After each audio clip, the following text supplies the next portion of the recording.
He made lunch for the hungry alien kids daily, never knowing their mother ruled the galaxy. Before we dive into this story, drop a quick hi in the comments and tell me where you're watching from. It really helps support the channel. The small diner at the edge of Lunar City wasn't much to look at. Sandwiched between a repair shop and a supply depot, the blue plate was easy to miss among the gleaming skyscrapers and bustling transportation tubes that defined humanity's most prosperous off-world colony. But for Tyler Grant, it was everything. Tyler wiped his hands on his apron as he gazed out the scratched view screen that served as the diner's only window to the lunar surface. Earth hung like a blue marble in the black sky, partially obscured by the communications array on the adjacent building. Business had been slow today, as it had been for months now. The massive Galactic assembly complex being built on the far side of the moon had diverted traffic away from this section of the city, leaving small businesses like his struggling to stay afloat. He sighed and turned back to the kitchen, the gentle hum of the ventilation system the only sound in the empty restaurant. At 35, Tyler hadn't expected to be running a failing diner on the moon, but after his culinary career on Earth had imploded, this place had been his second chance, one that now seemed to be slipping away. The soft chime of the entrance sensor interrupted his thoughts. Tyler looked up, surprised to see customers at this late hour. His surprise turned to shock when three small figures shuffled through the door. They weren't human. Tyler had seen aliens before, of course. Ever since first contact 5 years ago, Earth had become a minor but recognized member of the Galactic Assembly. Various species occasionally visited Earth and its colonies, though most kept to the diplomatic sectors and high-end tourist destinations. None had ever wandered into his diner. These visitors were children, or at least he assumed so from their size. Standing about 4 feet tall, they had slender frames covered in smooth, pale blue skin with subtle iridescent patterns that shifted with their movements. Their large, almond-shaped eyes, entirely silver with no visible pupils, regarded Tyler with unmistakable wariness. Small breathing slits fluttered on the sides of their necks, and their four-fingered hands fidgeted nervously as they hesitated just inside the doorway. Tyler recognized their species from newscasts, Saralans, a highly advanced race from somewhere near the galactic core. What he couldn't figure out was why 3 Saralan children would be wandering alone into his diner at the edge of Lunar City. Hello, Tyler said, forcing a smile he hoped would appear welcoming. Welcome to the Blue Plate. Can I help you? The tallest of the 3 stepped forward. When it spoke, the translation pendant hanging from its neck converted its melodic clicks and trills into slightly mechanical English. We have credits, the child said, the pendant giving the voice a feminine quality. She held up a standard galactic credit chip. We require sustenance. Tyler nodded slowly, trying to hide his confusion. Sure, I can make you something to eat. What would you like? The 3 children exchanged looks, their silvery eyes blinking rapidly in what Tyler assumed was their version of communication. The tallest one spoke again. We are unfamiliar with Earth cuisine. We require protein and carbohydrates compatible with Saralan physiology. Tyler scratched his head. I don't know much about Saralan dietary needs. Let me check my system. He pulled out his tablet and quickly searched for information on Saralan nutrition. Thankfully, as part of Earth's integration into the galactic community, basic xenobiological data had been made available to food service establishments. Okay, he said after a moment. Looks like you can eat most Earth proteins and carbohydrates. You need to avoid dairy and nightshades. That's things like tomatoes and peppers.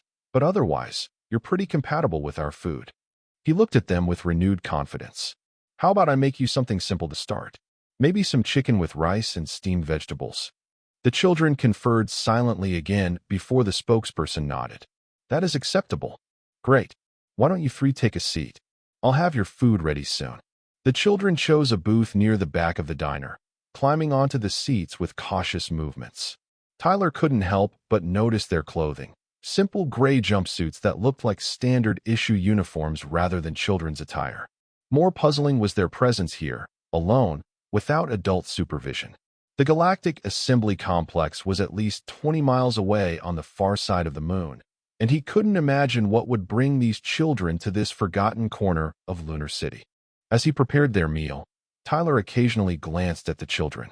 They sat rigidly at first, but gradually began to relax, looking around the diner with what appeared to be curiosity. The smallest one pointed at the vintage jukebox in the corner, and they engaged in what seemed to be an animated discussion. Tyler prepared a simple meal of grilled chicken cutlets, steamed rice, and a medley of vegetables, taking care to exclude any nightshades as the database had warned.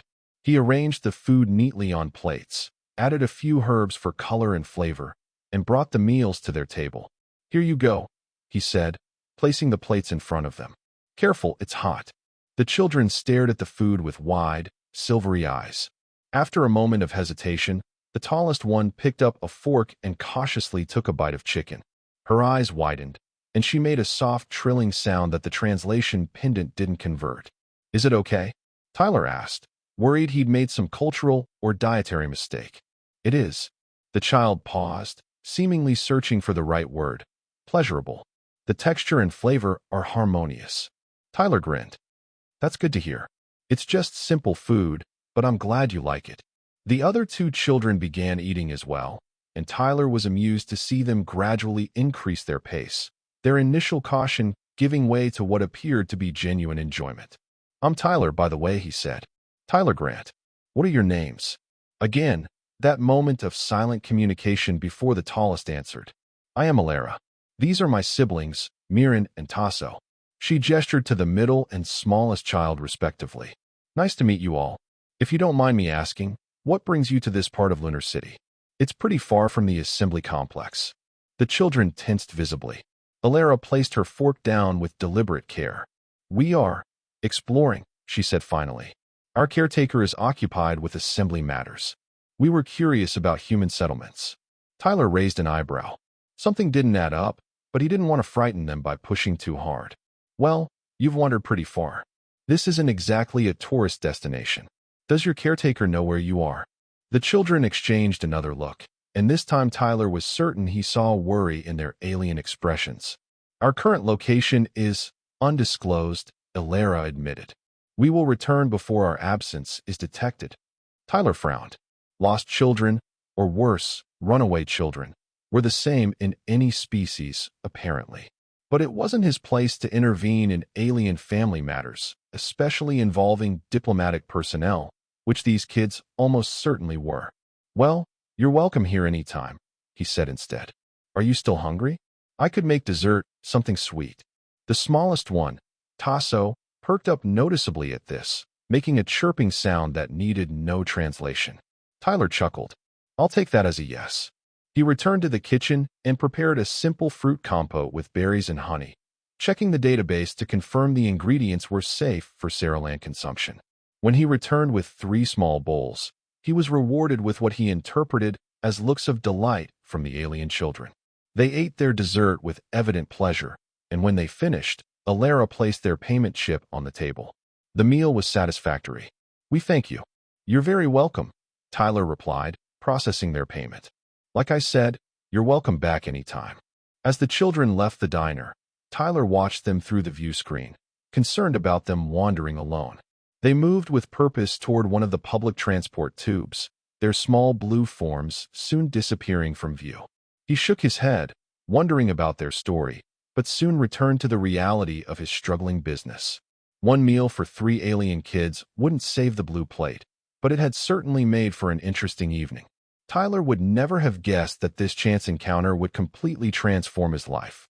The next day, just before the lunch hour, the chime at the door sounded again. Tyler looked up from where he was wiping down the counter to see Alara, Miran, and Tasso entering the diner. Today they were accompanied by a 4th child, slightly smaller than Alara, but with the same iridescent blue skin. "Welcome back." Tyler greeted them with genuine pleasure. The diner was empty again, and he was happy for the company and the business. "We have returned for more sustenance," Alara announced, gesturing to their new companion. "This is Kren." We informed them of the pleasurable food experience. "Nice to meet you, Kren," Tyler said.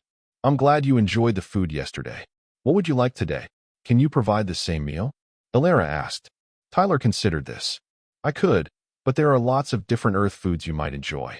Would you like to try something new?" The children conferred in their silent way before Alara nodded. We will experience new Earth cuisine. Great, Tyler said. How about sandwiches today? Grilled chicken with fresh vegetables on bread. And maybe some soup.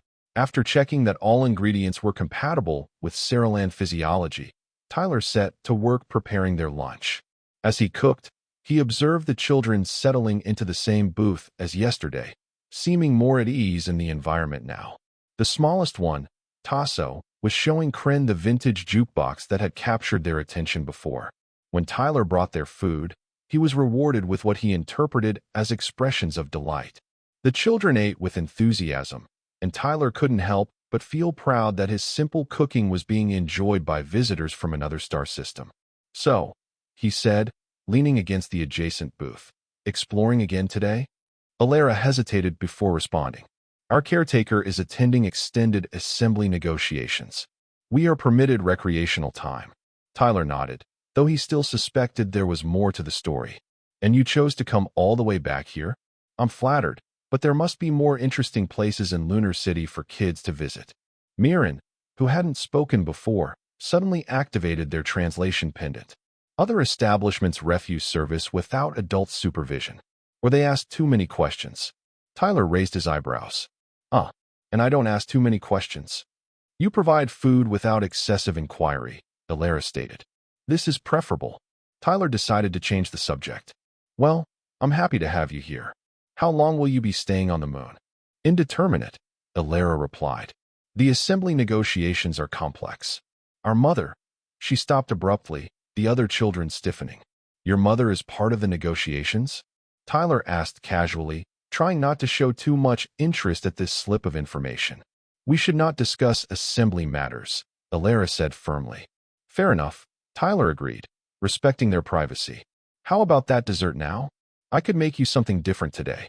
The mention of dessert immediately lightened the mood, and all four children perked up noticeably. Tyler prepared a simple apple crumble with a drizzle of honey, which the children devoured with evident delight. When they left, Tyler found himself hoping they would return. There was something about these alien children that intrigued him, not just their obvious secret adventures away from supervision, but their reactions to his food. In their silver eyes, he had seen something he hadn't experienced in a long time. Genuine appreciation for his cooking. For the next week, the Saraland children returned every day around the same time. Sometimes all four came together. Other days just 2 or 3 would appear. Occasionally, they brought new friends, more Saraland children who, Tyler gathered, were the offspring of various diplomatic personnel at the assembly complex. Each day, Tyler prepared something new for them to try. Hearty stews, various grilled meats with different marinades, stir-fried vegetables with noodles, and an assortment of desserts. The children's enthusiasm for human cuisine grew, and they became more talkative, asking questions about ingredients and cooking methods. Tyler found himself looking forward to their visits. His diner remained mostly empty otherwise, but for those brief hours when the alien children filled the booths, the blue plate felt alive again. He began to prepare special dishes just for them, researching Saraland preferences and modifying recipes to better suit their tastes. On the 8th day, as the children were finishing a meal of roasted chicken with herbs and root vegetables, Alara made an unexpected request. Tyler Grant, she said formally, we wish to compensate you for providing additional sustenance. Tyler looked confused. Additional? You always pay for your meals. We require food to transport back to our dwelling, Alara clarified. For those who cannot come here. Tyler nodded slowly. You want takeout, food to go? Sure, I can do that. What would you like to bring back, and for how many? 7 additional portions, Alara stated. They have dietary restrictions similar to ours. Tyler whistled. 7 more? That's a big order. Give me some time to prepare it. As he worked in the kitchen, Tyler's curiosity grew. These children were clearly bringing food back for others, perhaps friends who weren't allowed to venture out as they did. The situation seemed increasingly odd, but Tyler reminded himself that it wasn't his place to interfere in alien cultural practices. He packed individual containers with portions of the day's meal, adding extra dessert as a goodwill gesture. When he presented the large bag to Alara, all 4 children seemed genuinely grateful. This is most appreciated, Alara said, offering their payment chip.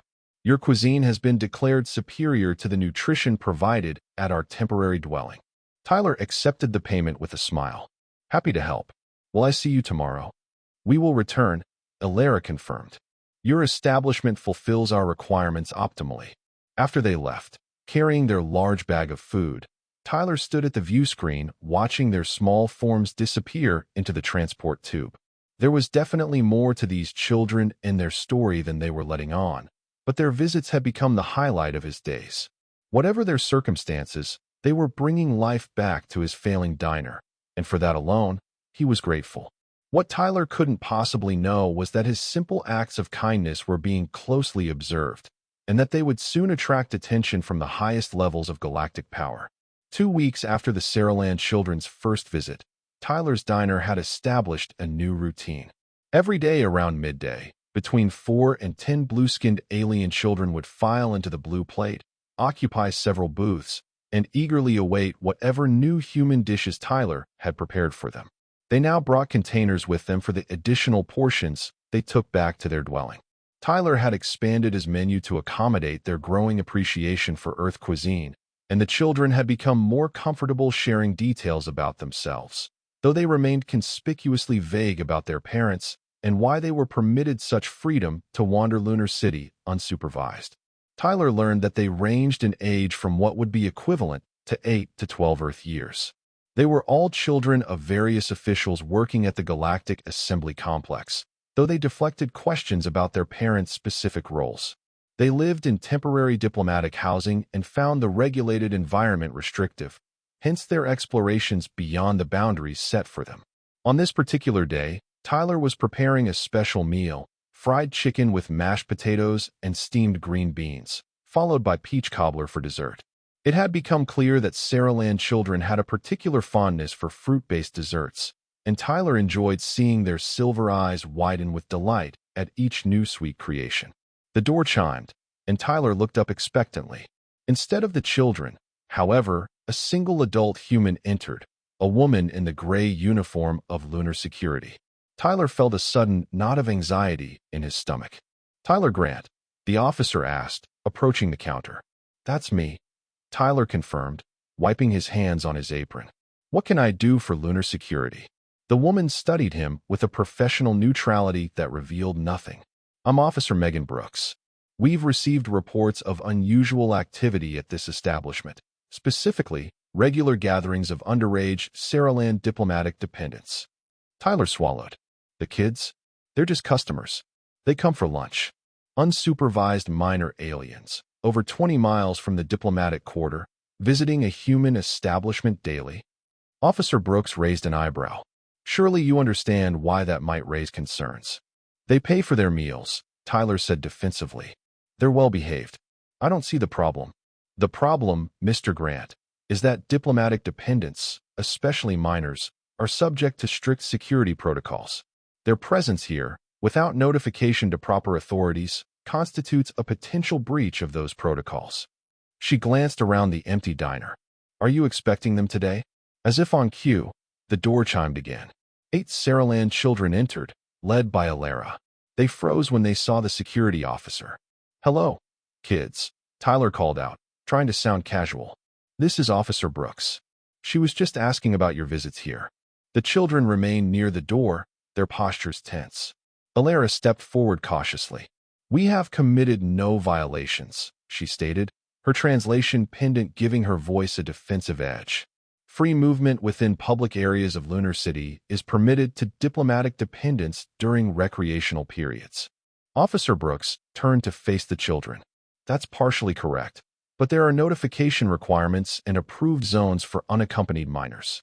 This establishment is outside those zones. We are aware of no such restrictions, Alara countered. Tyler intervened. Look, officer, they're just kids who like my food. I don't see the harm. Officer Brooks sighed. Mr. Grant, I understand your position, but there are diplomatic sensitivities involved here that you may not be aware of. She turned back to the children. I'll need to contact your guardians and arrange proper escort back to the diplomatic quarter. Panic flashed across the children's alien features. Tasso, the smallest, made a distressed, trilling sound. That is unnecessary, Alara insisted. We can return independently. I'm afraid that's not possible now that this situation has been officially noted, Officer Brooks replied, reaching for her communication device. Tyler felt a surge of protectiveness. Wait, what exactly will happen to them? Their guardians will be notified of their unauthorized excursions.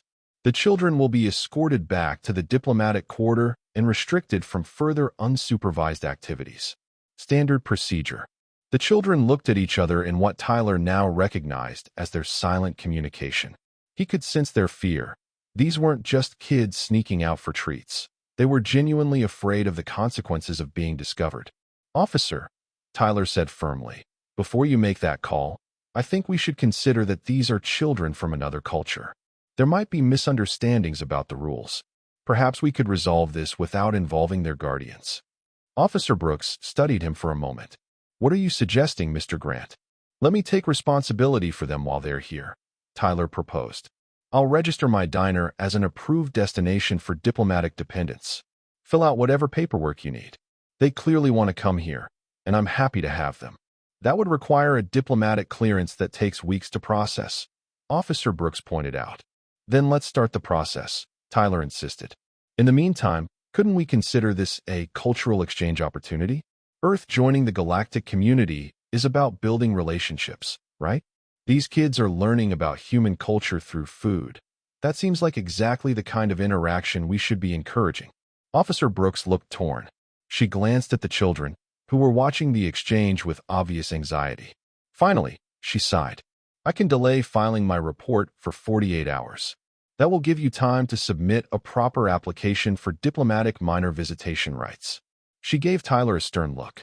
But if that application isn't filed, or if I see these children here again before approval comes through, I'll have no choice but to follow standard protocol. Thank you, Tyler said with genuine relief. I'll get that application in today. After Officer Brooks left, the children slowly approached the counter, still visibly shaken.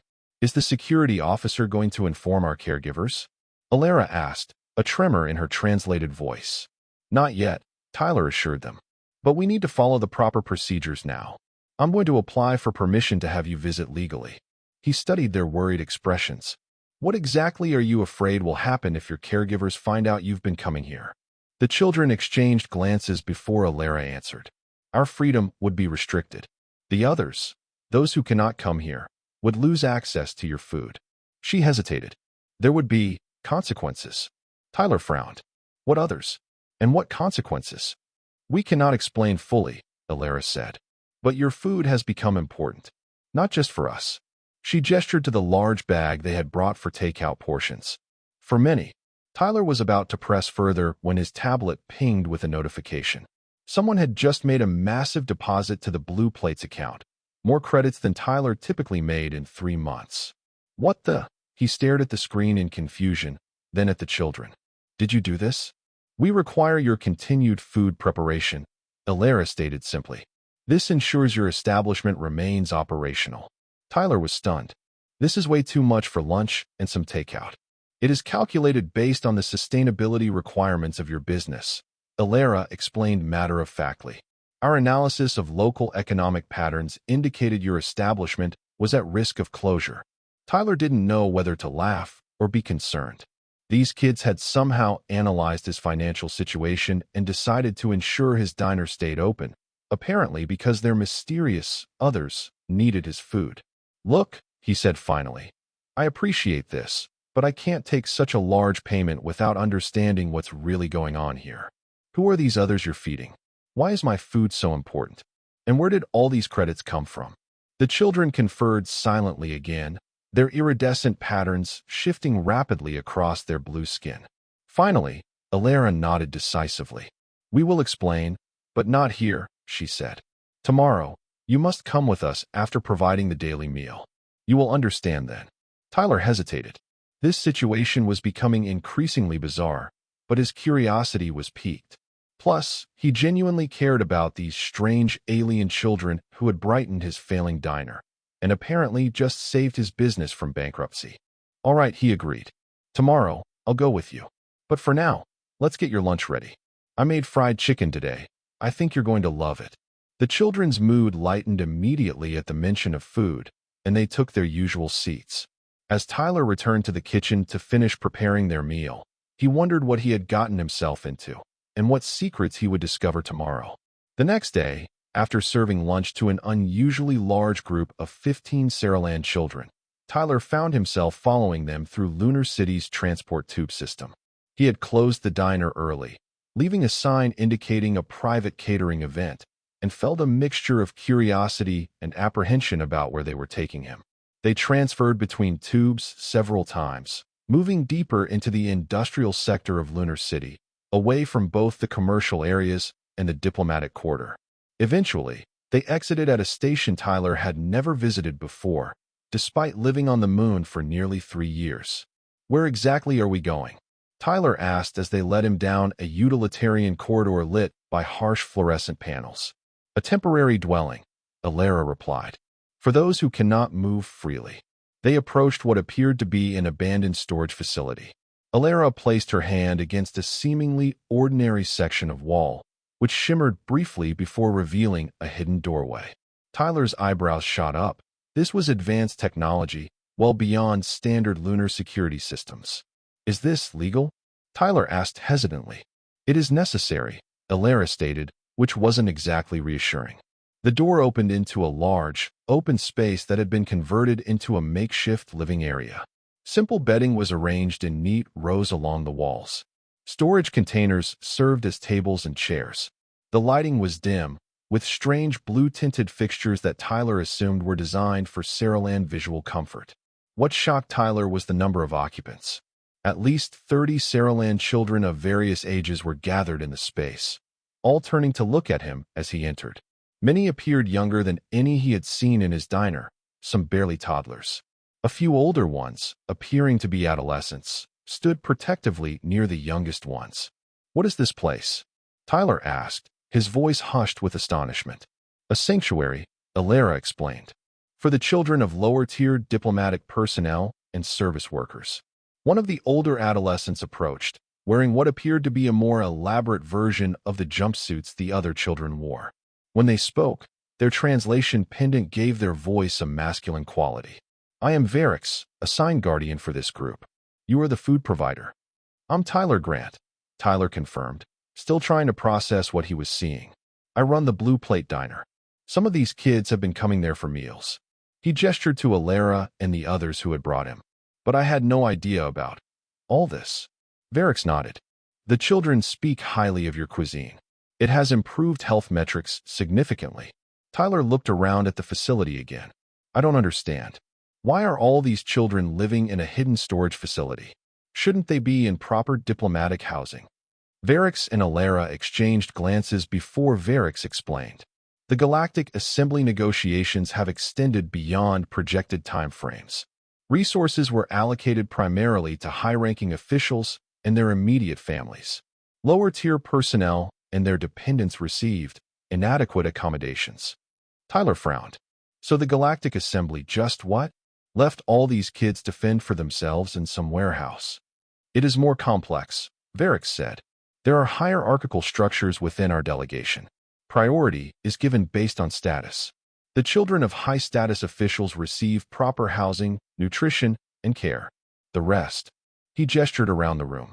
"That's horrible," Tyler said, genuinely appalled. "These are children. How could they be treated this way?" "It is our system," Varix stated simply, as if that explained everything. Tyler turned to Alara. "And your parents allow this? They know you're sneaking out to bring food to these kids." A tense silence fell over the room. Alara's iridescent patterns dimmed noticeably. "Our mother is unaware of our activities," she said quietly. "She is occupied with important negotiations. She's so busy she doesn't notice her own kids disappearing every day. She has responsibilities that transcend familial bonds," Alara said, her pendant translating her words with a formality that seemed oddly defensive. "Familial units are not prioritized in Saraland culture as they are in human society." Tyler felt a surge of anger at whoever these neglectful parents were, but he pushed it aside for now. The immediate issue was the dozens of children living in this hidden facility, apparently dependent on the food he had been providing through their daily takeout orders. The nutrition dispensers provided to lower-tier dependents offer basic sustenance, but lack essential nutrients for developing Saralans, Varix explained. Your food has proven more nutritionally complete. Health scans show improvement in all subjects since they began consuming it. Tyler looked at the container bags the children had brought from lunch today. He had prepared extra portions as usual, but nowhere near enough for all the children he now saw. How are you feeding everyone with what I send? He asked. We divide it efficiently, Varix said. Those with greatest need receive priority.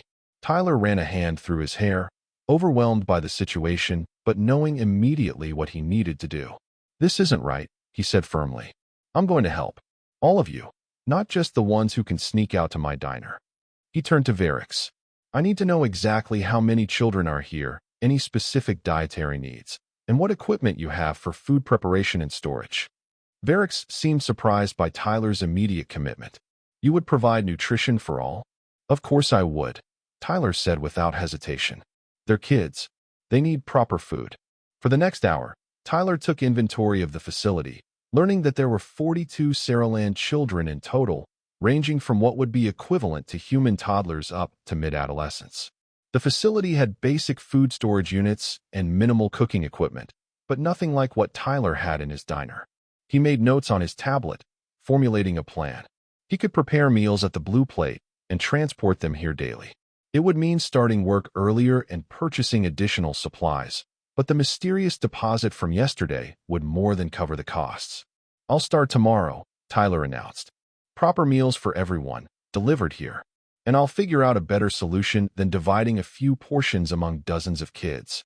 The children gathered around him, their silver eyes reflecting a mix of surprise and what Tyler interpreted as hope.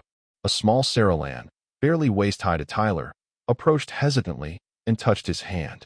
The gesture was so unexpectedly gentle and trusting that Tyler felt a lump form in his throat. Thank you, Tyler Grant, Alara said formally. Your assistance is significant. It's what anyone would do, Tyler insisted, though he suspected that wasn't true. The Galactic Assembly representatives certainly weren't doing it. As he prepared to leave, promising to return the next day with proper meals for everyone, Tyler realized he had stumbled into something far more complex than feeding a few alien kids who enjoyed his cooking. He was now effectively responsible for the welfare of dozens of neglected Saraland children, hidden away from official view. And he still had no idea who their parents were or why they had been abandoned like this during supposedly crucial diplomatic negotiations.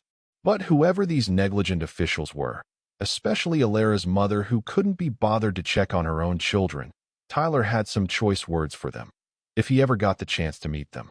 Little did he know, that chance would come sooner than he expected, and in a way he could never have anticipated. Over the next 2 weeks, Tyler established a new routine. He rose before dawn to prepare large batches of nutritious meals, carefully crafted to meet Saraland dietary needs while still introducing them to Earth cuisine. By mid-morning, he had packed everything into insulated containers and loaded them onto a small cargo cart he had purchased specifically for this purpose. He kept the Blue Plate open for regular business, but his heart was now with the hidden Saraland children. He continued to serve lunch to the ones who visited the diner, maintaining appearances for Officer Brooks, who had approved his temporary diplomatic minor visitation permit. But his main focus was ensuring all 42 children in the warehouse received proper nutrition. Tyler's financial worries had disappeared. Every few days, a substantial deposit would appear in his account, always from an untraceable source, despite his protests to Alara that it was unnecessary. He used the funds to upgrade his kitchen equipment, purchase higher quality ingredients, and even hire a part-time assistant to help manage the diner while he focused on preparing meals for the Saraland children. During his daily visits to the warehouse, Tyler learned more about the Saraland delegation and the children's situation. The Galactic Assembly negotiations were apparently of critical importance. Something about Earth's position in a complex interstellar trade route and humanity's potential role in a broader galactic conflict that Tyler couldn't quite grasp from the children's limited explanations. What became increasingly clear, however, was the rigid hierarchy within Saraland society. The children in the warehouse were essentially invisible to the higher-tier officials, not intentionally neglected, but simply not considered important enough to merit proper attention, while more critical matters were being addressed. Tyler found this attitude appalling, especially regarding children, but he focused on what he could control, ensuring they were well-fed and as comfortable as possible in their hidden sanctuary. On this particular day, Tyler had prepared a special treat: honey-glazed chicken with roasted root vegetables, followed by apple crisp with a sweet cinnamon sauce that the Saraland children had especially enjoyed during previous meals. As he arranged the food on the makeshift serving tables in the warehouse, he couldn't help but smile at the excitement in the children's silver eyes. "Tyler Grant." Varix approached, his usual formal demeanor seeming more tense than usual. "There is a situation requiring your attention." Tyler looked up, concerned. "What's wrong?" "Higher inspection protocols have been initiated throughout Lunar City," Varix explained. "Security sweeps are moving through all sectors, including industrial zones." Tyler's stomach dropped. "They might find this place. What happens if they do?" "Consequences would be significant," Varix said, his translation pendant somehow conveying gravity despite its mechanical tone. "Not just for the children, but potentially for the negotiations themselves." "Why?" "These kids need proper housing and care. If anything, exposing this situation should force the Assembly to provide better conditions." Varix shook his head. "You do not understand Saraland cultural dynamics. The revelation that lower-tier dependents were receiving unauthorized human assistance would create a diplomatic incident. It would be perceived as humans interfering in Saraland social structures." Tyler was baffled. Feeding hungry kids is interfering in social structures? That's ridiculous. "Nevertheless, it is reality," Varix stated. "We must relocate immediately." "Relocate? Where?" "There are 42 children here." Before Varix could answer, Alara hurried over, her iridescent patterns flickering rapidly in what Tyler now recognized as agitation. "Security officers have entered the lower level," she reported. "Estimated time to this section, 12 minutes. Varix turned to the other children, issuing a series of untranslated clicks and trills that sent them into immediate action, gathering minimal possessions and forming organized groups. "We have contingency locations," Varix explained to Tyler. "But transportation is problematic. We cannot use public transport tubes with security sweeps in progress." Tyler thought quickly. "My delivery cart can transport the smallest children. For the rest, I have an idea." He pulled out his tablet and made a quick call to his assistant at the diner. "Logan, I need a favor, a big one. Get the diner's transport van and bring it to the industrial sector, loading Bay 17C. Now, it's an emergency." After ending the call, Tyler turned back to Varix. "We can move everyone to my diner temporarily. It's small, but it has a storeroom and private back area. We can figure out a more permanent solution once the security sweeps pass." Varix hesitated, then nodded. "This is acceptable. We must move quickly." The next 20 minutes were controlled chaos as they organized the evacuation. The youngest children were loaded onto Tyler's cart, while Varix coordinated the others into groups that could move through the maintenance corridors without attracting attention.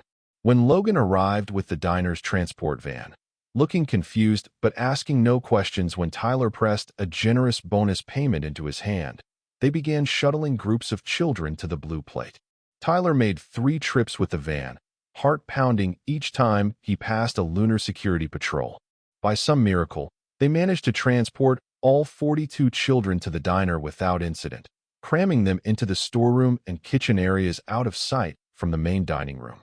"Keep the diner open as normal," Tyler instructed Logan, who was staring wide-eyed at the blue alien children now filling the back of the restaurant. "Act like nothing's unusual. I'll handle this." "Whatever you say, boss," Logan replied, clearly bewildered but cooperative. "But if lunar security comes asking questions, just send them to me," Tyler assured him. "And thanks. I owe you one." With the children temporarily safe, Tyler consulted with Varix about next steps. They needed a more suitable location, somewhere the children could stay comfortably until either the security sweeps ended or a better solution was found. "There's a vacant restaurant space 2 blocks from here," Tyler suggested. "It's been empty for months. It has kitchen facilities, bathroom facilities, and plenty of space." We could set up there temporarily. How would we gain access? Varix asked. Tyler grinned. The owner happens to owe me a favor. Let me make a call. By evening, Tyler had arranged for the vacant restaurant space to be rented for a private event lasting several days. He fabricated a story about catering for an off-world business group seeking privacy, and the owner, eager for any income from the long-empty property, agreed with minimal questions. Under cover of darkness, they moved the children again, this time to the more spacious and appropriate facility. Tyler supervised the arrangement of sleeping areas and ensured the kitchen was operational. By midnight, all 42 Saraland children were settled in their new temporary sanctuary. As Tyler was preparing to leave, promising to return in the morning with breakfast, Alara approached him. You have taken great risk to assist us, she said. Why? Tyler considered the question. Because it's the right thing to do. No child should go hungry or be left without proper care. Human, Saraland, or any other species. Alara tilted her head, studying him with her large silver eyes. Most humans would not involve themselves in alien matters to this degree. Maybe, Tyler shrugged, but I'm not most humans. And you kids aren't just alien matters to me anymore. He smiled at her. Get some rest. I'll see you in the morning. As Tyler walked back to his diner, he reflected on the bizarre turn his life had taken. A month ago, he had been the owner of a failing restaurant, serving occasional customers and wondering how long he could stay afloat. Now he was effectively running an underground operation to feed and house dozens of alien children, hiding from lunar security and, apparently, the Galactic Assembly itself. It was madness, of course. If he were caught, the diplomatic consequences could be severe. But when he thought of those silver eyes looking at him with trust and gratitude, he knew he couldn't have chosen differently. What Tyler couldn't know was that his actions had already come to the attention of someone with the power to change not just his fate, but potentially the relationship between humanity and the galaxy itself. 3 days after the emergency relocation, Tyler was preparing breakfast in the kitchen of the vacant restaurant that now served as the Saraland children's temporary home. He had just finished a batch of fruit-filled pastries that the children particularly enjoyed when the main door opened, and a tense-looking Varix hurried in. Tyler Grant, he said urgently, you must depart immediately. Tyler looked up in surprise, flour dusting his hands. What's wrong? Is security coming? No, Varix replied, his patterns shifting rapidly. High Command is coming. Here. Now. High Command. Tyler asked, confused. What's High Command? Before Varix could explain, the door opened again. 2 tall adult Saralands entered, wearing elaborate metallic uniforms unlike the simple jumpsuits of the children. They moved with military precision, scanning the room with cold silver eyes before taking positions on either side of the door. Tyler felt the blood drain from his face as a third figure entered. She was clearly Saraland, but unlike any Tyler had seen before. Taller than the guards, she wore an intricately designed suit that seemed to capture and reflect light in impossible ways. Her blue skin bore complex iridescent patterns that shifted with hypnotic elegance, and a diadem of what appeared to be crystalline material adorned her head. She carried herself with unmistakable authority, her very presence commanding the room. Most striking, however, was her face, and the immediate, shocking familiarity Tyler felt when he saw it. Though alien in its features, he recognized the same patterns, the same structure he had been looking at for weeks now in a smaller, younger form. This was Alara's mother. The resemblance was unmistakable. The Saraland woman surveyed the room with piercing silver eyes, her gaze falling first on the children, who had all dropped to one knee in what Tyler recognized as a gesture of extreme deference, and then on Tyler himself, still standing frozen by the serving counter with flour on his hands and shock on his face. You are the human called Tyler Grant, she said. Her translation device was far more sophisticated than the pendants the children wore, rendering her voice in perfect, accentless English that somehow conveyed both melody and steel. Tyler swallowed hard. Yes, and you are. I am Supreme Counselor Viziria, Sovereign of the Saraland Concordat, and Principal Negotiator for the Galactic Assembly. Her silver eyes bored into him. And you, human, have been feeding my children. Tyler's mind reeled. Supreme Counselor? Sovereign. The implications crashed over him in waves. Alara and her siblings weren't just the children of some mid-level diplomat. They were the offspring of what sounded very much like the ruler of the entire Saraland civilization. Your children, he managed to say, finding his voice. You mean Alara, Mirren, and Tasso? Something flickered across Viziria's alien features. Surprise, perhaps, that this human knew her children by name. Yes, she confirmed. Along with Kren, my progeny. Tyler's shock gave way to a sudden surge of indignation. Your children have been sneaking out daily for weeks to get food from my diner. Food for themselves and dozens of other Saraland children who were living in an abandoned warehouse. If you're their mother, how could you not know this?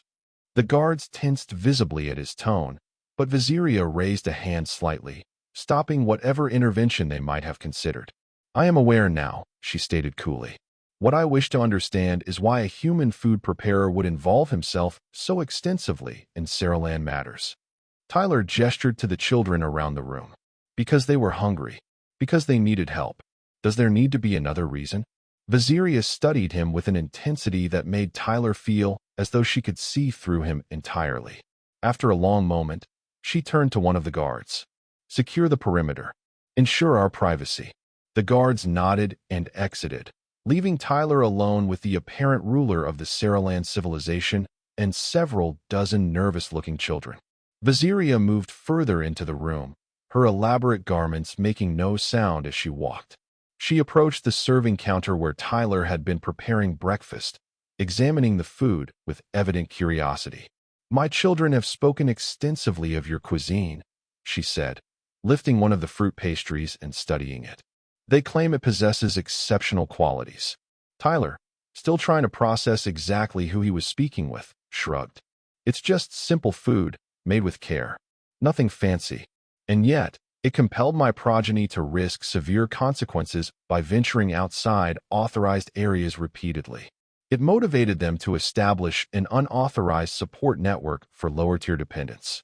It inspired them to conceal their activities from high command. She fixed him with that penetrating silver gaze again. These are not typical behaviors for Saraland youth, especially those of the sovereign line. Tyler felt a flicker of pride on behalf of Alara and her siblings. Maybe they just have good hearts. They saw others in need and wanted to help. Such attitudes are not cultivated in Saraland society, Viziria stated. Hierarchy and order are foundational principles. Each serves according to their designated tier, even if it means children go hungry. Tyler challenged, his indignation overcoming his caution. Viziria tilted her head, regarding him curiously. The lower-tier dependents receive nutritional sustenance appropriate to their station. Survival requirements are met. There's a big difference between not starving and being properly fed, Tyler countered. These kids were living in a warehouse, eating the bare minimum to survive, while the negotiations dragged on for months. And your own children. Did you even notice they were disappearing for hours every day? A ripple moved across Viziria's iridescent patterns, and Tyler got the distinct impression he had touched a nerve. The negotiations with your world are of critical galactic importance, she said, a defensive note entering her perfect translation. My attention has been required elsewhere. More important than your own kids? Tyler asked incredulously. The room fell utterly silent. Even the children seemed to be holding their breath. Challenging a galactic ruler about her parenting priorities was probably not the wisest diplomatic move, but Tyler was too invested in these children's welfare to back down now. Viziria stared at him for a long moment. Then, to Tyler's surprise, she did something unexpected. She picked up one of the pastries and took a bite. Her silver eyes widened fractionally as she tasted it. She chewed slowly, thoughtfully, before swallowing. This is unexpected, she said finally. It's just a fruit pastry, Tyler said, though he couldn't help feeling a chef's satisfaction at her reaction. No, Viziria corrected. It is more than that. She turned to where Alara stood with her siblings. Approach. Alara came forward and knelt before her mother. Explain again why you believed it necessary to bring this human's food to the lower-tier dependents, Viziria commanded. Alara kept her gaze downward as she spoke. The standard nutrition provided lacked essential trace elements needed for optimal development. Health scans showed deterioration in cognitive and physical metrics among the youngest dependents. Tyler Grant's food contains these elements in natural forms that are more readily absorbed than synthetic supplements. And you discovered this how? Tasso was experiencing concentration difficulties, Alara explained. After consuming Tyler Grant's food for 3 consecutive days, his cognitive performance improved by 17%. We extrapolated potential benefits for the others and initiated the distribution program. Viziria turned back to Tyler. Is this why you assisted them? For the health benefits your food provides? Tyler shook his head. I didn't know about any of that. I helped because they were kids who needed good food and a safe place. That's all. Viziria studied him with that penetrating gaze again, then did something that shocked everyone in the room. She lowered herself gracefully to sit at one of the tables, a gesture that seemed to discard formality. Tyler Grant, she said, her tone subtly different. I believe we need to have a more extensive conversation. Over the next hour, in that commandeered vacant restaurant, Tyler Grant found himself engaged in what might have been the strangest diplomatic exchange in human history, discussing nutrition, child welfare, and cultural differences with the ruler of an advanced alien civilization, all while serving breakfast to dozens of wide-eyed Saraland children. Viziria, once she set aside her initial aloofness, proved to be an attentive listener. Tyler explained his background as a chef, his failed career on Earth, his struggling diner on the moon, and how meeting Alara and her siblings had given him new purpose. He spoke passionately about the warehouse conditions he had discovered and his conviction that all children, regardless of species or social tier, deserved proper care and nutrition. In human society, Tyler concluded, children come first. Not negotiations, not politics, not social hierarchies. Kids. Viziria considered this. Your species places unusual emphasis on offspring development. Is that so unusual? Tyler asked. They're the future, aren't they? Isn't that true for Saralands too? Our approach is different, Viziria admitted. Saraland children are viewed as extensions of the social tier they will eventually occupy. Resources are allocated accordingly. But they're still growing, Tyler argued. All of them need proper nutrition, care, attention, regardless of what tier they'll end up in as adults. Viziria was silent for a moment, then looked over to where Alara sat with her siblings, watching the exchange with evident fascination. When did you last directly interact with your progeny before today? Tyler asked quietly. The question seemed to catch Viziria off guard.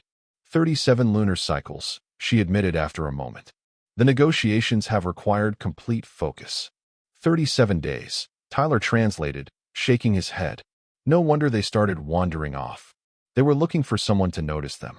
A flash of something, possibly defensive anger, crossed Viziria's features. You presume much, human. I'm just telling you what I see, Tyler said simply. You have amazing kids. Alara organized this whole operation to help others. They showed empathy, resourcefulness, courage.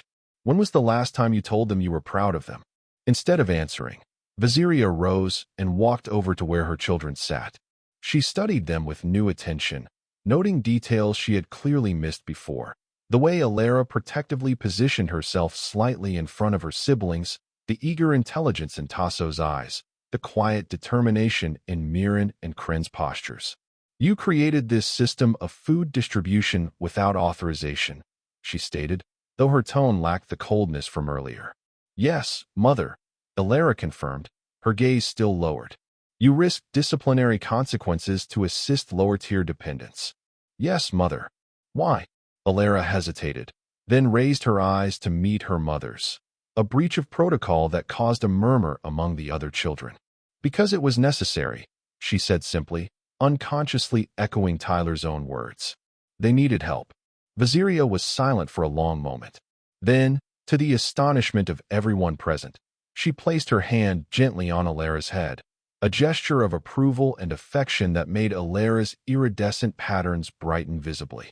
Perhaps, Viziria said quietly, there are elements of human social structure worth further examination. She returned to where Tyler stood, her demeanor subtly changed. Tyler Grant, I require your assistance in a matter of some delicacy. Tyler raised his eyebrows. wondering what could possibly come next in this already surreal situation. What kind of assistance? The Galactic Assembly negotiations have reached a critical stage, Viziria explained. Humanity's position within galactic society is being determined. There are factions with differing views on your species' readiness for full integration. What does that have to do with me? Tyler asked. I'm just a cook. Precisely, Viziria said, with what might have been the Saralan equivalent of a smile. You are a cook who has demonstrated a fundamental aspect of human nature that many in the Assembly have questioned, your capacity for altruistic action across species boundaries. Tyler frowned, trying to follow her meaning. You're saying that because I fed some hungry kids, that somehow proves something about humanity? You did not merely feed some hungry kids, Viziria corrected. You risked security violations and potential diplomatic incidents to ensure the welfare of Saralan children. Not just any Saralan children, but primarily lower-tier dependents with whom you had no connection. You then extended this care to my own progeny, despite having no knowledge of their status. She paused, her iridescent patterns shifting into what Tyler had come to recognize as a thoughtful configuration. The prevailing concern among certain assembly factions is that humans, as a relatively young spacefaring species, possess insufficient capacity for genuine cross-species empathy. Your actions provide compelling evidence to counter this perception. Tyler was startled by the implications. Wait, are you saying my little lunch program for these kids might affect how the entire galaxy views humanity? It already has, Viziria stated matter-of-factly. I have transmitted observational data regarding your activities to the Assembly Leadership Council. Your behavior has become a significant discussion point in ongoing negotiations. Tyler ran a hand through his hair, feeling distinctly out of his depth. All I did was make lunch for hungry kids. Anyone would have done the same. That, Viziria said with unexpected intensity, is precisely the point. What you consider ordinary behavior represents an extraordinary perspective to many galactic civilizations. Most species confine their altruistic impulses to genetic or social in-groups. She gestured to the children gathered around the room. You saw no distinction between these children and human children in terms of their fundamental needs and rights to care. This perspective is valuable. Tyler wasn't sure how to respond to this. The idea that his simple act of feeding hungry children could have galactic implications seemed absurd. Yet the ruler of an advanced alien civilization was standing in front of him, apparently suggesting exactly that. So what happens now? He asked finally. I would like you to address the Galactic Assembly, Viziria stated, as casually as if she were asking him to prepare another batch of pastries. To explain your actions and perspectives regarding the children. To demonstrate the capacity for cross-species empathy that exists within humanity. Tyler stared at her in disbelief. You want me to speak to the Galactic Assembly? Me? I'm a diner cook, not a diplomat. That, Viziria said with what Tyler could have sworn was the Saralan equivalent of a smile, is precisely why it must be you. 2 days later, Tyler Grant found himself standing before the Galactic Assembly on the far side of the moon, wearing his best clothes, hastily purchased for the occasion, and trying not to visibly tremble as representatives of dozens of advanced alien civilizations regarded him with varying degrees of curiosity, skepticism, and in some cases, what appeared to be distaste. The assembly chamber was a marvel of alien architecture, a vast circular space with soaring crystalline structures that seemed to defy gravity. Tiered seating encircled a central speaking platform where Tyler now stood, feeling painfully ordinary and human amidst the exotic diversity of galactic representatives. Viziria had spent the previous day preparing him, explaining the protocol, and coaching him on how to address the assembly. She had been surprisingly patient, her initial coldness replaced by what Tyler interpreted as genuine respect. Her children, including Alara, who had been officially recognized as Tyler's formal liaison, had watched these preparations with evident pride and excitement. Now, as Tyler faced the assembled representatives of civilizations he could barely comprehend, he focused on the simple truth that had guided his actions from the beginning. Distinguished representatives, he began, his voice steadier than he felt. I stand before you not as an official diplomat or representative of Earth, but as an ordinary human who runs a small diner on the moon. I'm here because I made lunch for some hungry kids. A murmur rippled through the assembly at this direct, unpolished opening. Tyler continued, gaining confidence. About a month ago, 3 Saraland children wandered into my restaurant looking for food. I didn't know who they were or where they came from. I just knew they were hungry, so I fed them. They came back the next day with friends, and I fed them too. Eventually, I discovered they were bringing food back to dozens of other children who were living in inadequate conditions during these extended negotiations. Tyler glanced at Viziria, who stood on a raised platform to his right, her elaborate regalia identifying her as one of the highest-ranking officials present. She gave him an almost imperceptible nod.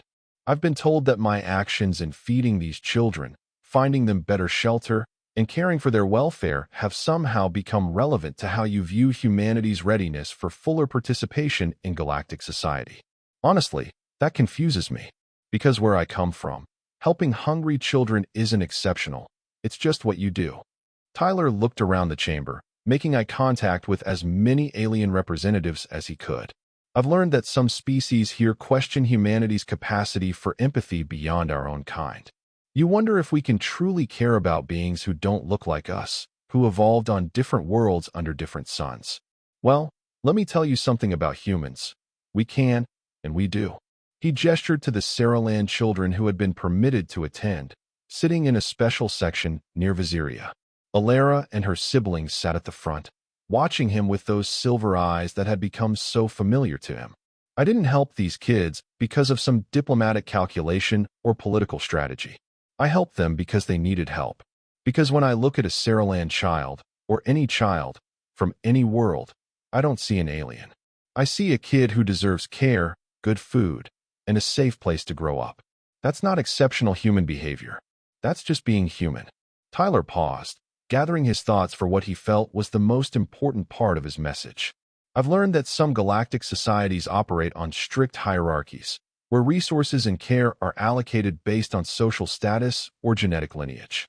I can't pretend to understand all your cultures or judge your ways. But I can tell you this. Humanity, for all our many flaws, believes at our core that every child has equal worth and deserves equal care. He turned slightly to face Viziria directly now. Even Supreme Counselor Viziria, ruler of the Saraland Concordat, has recognized that perhaps there's wisdom in this perspective. After seeing how her own children work to help others less fortunate, she's begun to question aspects of Saraland's social structure that she previously took for granted. Viziria inclined her head slightly, acknowledging this statement to the visible shock of many assembly representatives. Tyler continued, his voice growing stronger. If that's the kind of empathy and adaptability you're looking for in deciding humanity's place in your galactic community, then you should know it isn't rare among us. It's who we are at our best. Not all of us, not all the time. We're an imperfect species still growing and learning. But this capacity to see beyond differences, to care for others regardless of their origin, that runs deep in human nature. He gestured around the grand chamber. You've built something remarkable here, a community of wildly different species finding ways to cooperate and coexist. Humans want to be part of that, not just for what we can gain, but for what we can contribute. And maybe, just maybe, one of those contributions is reminding even the oldest and most advanced civilizations that compassion doesn't need to be calculated or hierarchically distributed. Sometimes, it's as simple as making lunch for hungry kids, whoever and whatever they may be. Tyler took a deep breath, feeling he had said all he could. Thank you for listening to a diner cook from the moon. I'm happy to answer any questions you might have. A profound silence filled the chamber. Then, to Tyler's surprise, Viziria rose from her seat and approached the central platform. This was apparently a significant breach of protocol, judging by the reaction of the assembly. Representatives of the Galactic Assembly, she announced, her voice carrying effortlessly through the vast space. I, Viziria, Supreme Counselor of the Saraland Concordat, wish to formally revise the Saraland position regarding humanity's status within our collective. She gestured to Tyler. This human, through his actions towards Saraland children, including my own progeny, has demonstrated qualities that our initial assessments failed to properly value. Where we saw primitive emotionalism, we should have recognized profound empathic capacity. Where we saw disregard for hierarchical order, we should have recognized moral courage.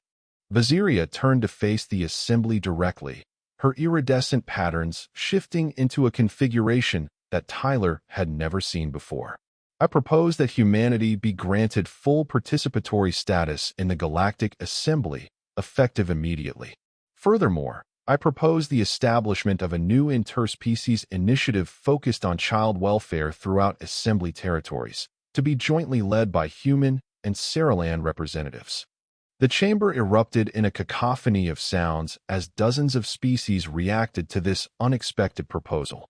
Tyler stood in stunned silence, unable to process the magnitude of what Viziria had just suggested. She turned to him, and for the first time since he had met her, her silver eyes held what he could only interpret as warmth.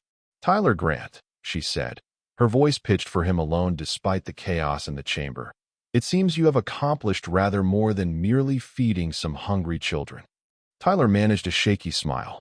"I still think that was the important part."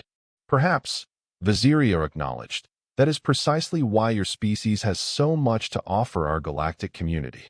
As the assembly gradually returned to order and formal deliberations on Viziria's proposal began, Tyler found himself surrounded by Alara, Mirren, Tasso, and Kren, the 4 children who had wandered into his failing diner and changed not only his life, but potentially humanity's place in the galaxy.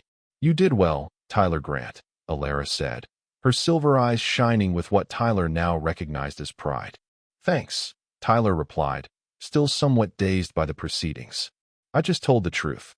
"Truth served with care," Alara observed, "much like your food." Tyler laughed. "Speaking of food, what do you say we get out of here and go back to the diner?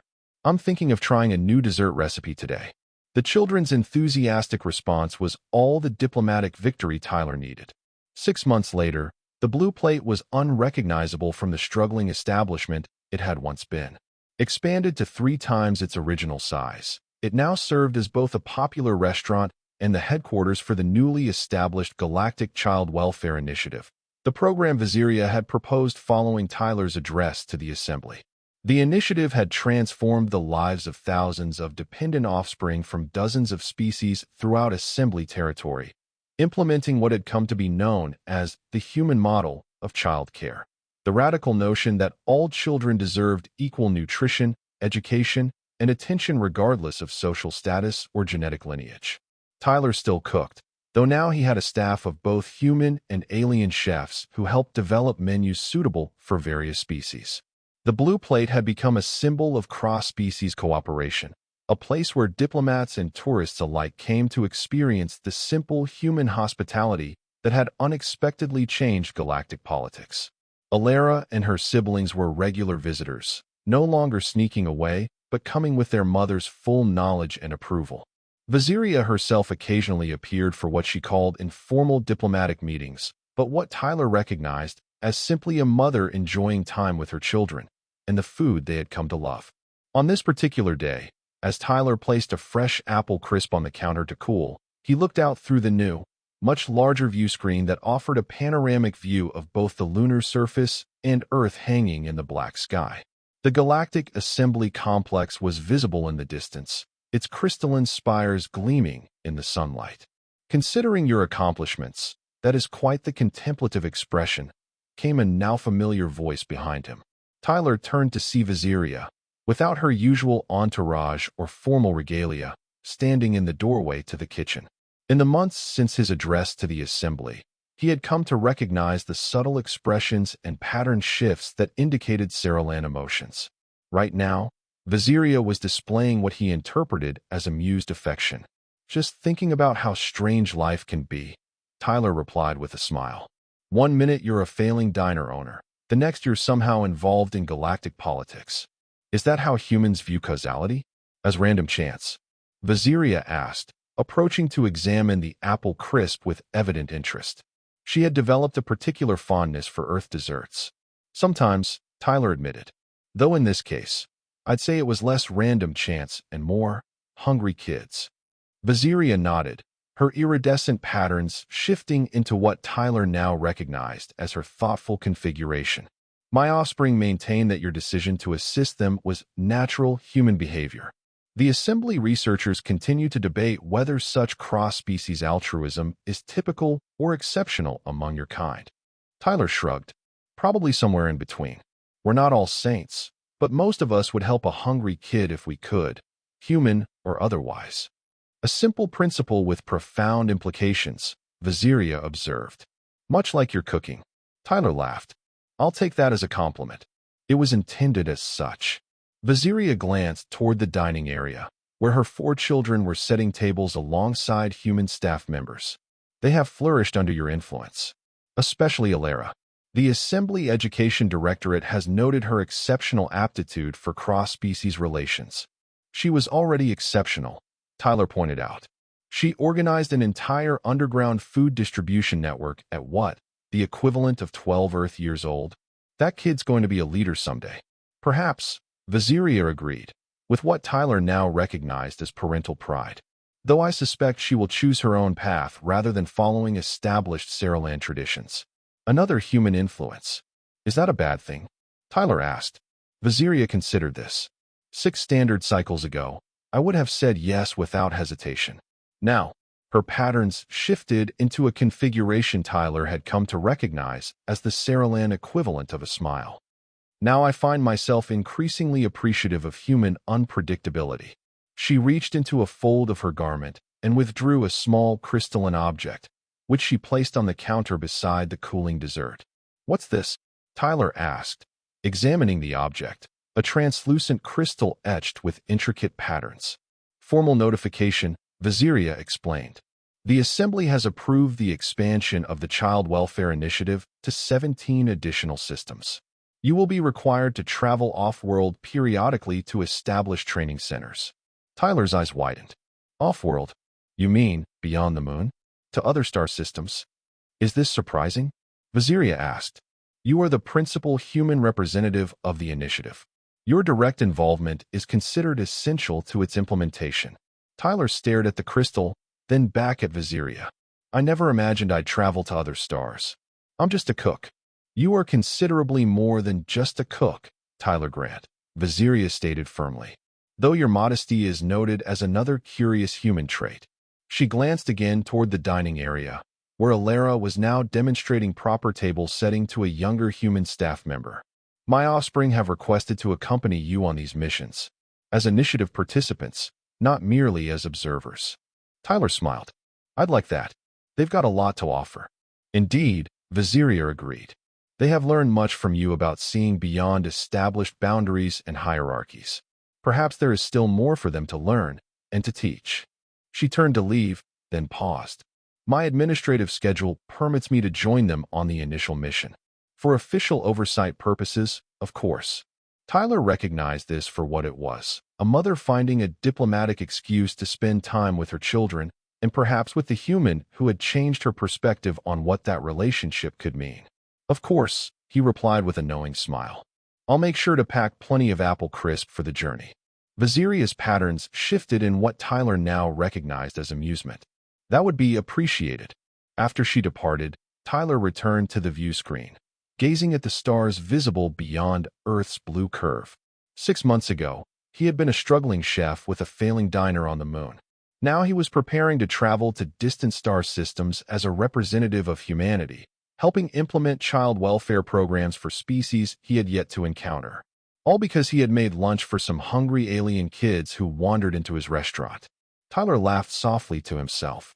If there was a lesson in all this, perhaps it was simply that kindness, even the most ordinary, everyday sort of kindness, could sometimes have extraordinary consequences. Not that the possibility of such consequences should be the reason for the kindness in the first place. You helped hungry kids because they were hungry kids. The rest was just cosmic dessert. He turned back to the kitchen, where the apple crisp had cooled enough to slice. There were hungry children waiting, human and Saralan alike, and Tyler Grant had food to serve. And that was the end of the story. If you listened all the way to here, don't forget to leave feedback about what you thought of the story in the comments, whether positive or negative. Your feedback helps us improve. Also, leave your like and subscribe to the channel for more stories like this one. And I'll leave here on the screen another video that I'm sure you'll like. Big hug, and see you in the next story.